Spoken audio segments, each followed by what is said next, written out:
Hey, it's me, Wyatt, and I'll be providing some nutritional information for your stuffed cabbage rolls meal tonight. Starting with the ingredients, your tofu ground beef is a soy-based product high in protein. Tofu ground beef is generally lower in calories and fat than regular ground beef.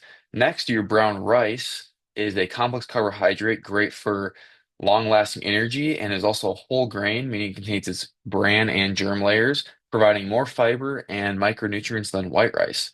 Fiber helps with satiety and steady blood sugar release, which are both pluses. You have cabbage, which is a low-calorie, nutrient-rich vegetable packed with vitamin C, K, fiber, potassium, and many other minerals.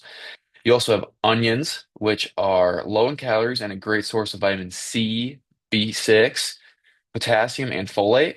You have tomatoes, which are a great source of vitamin C, potassium, vitamin A, and antioxidants.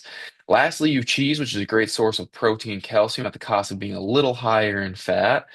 And yeah, those are your nutrition, and that's your nutrition information. And I hope you enjoy your dinner and have a great night. Thank you.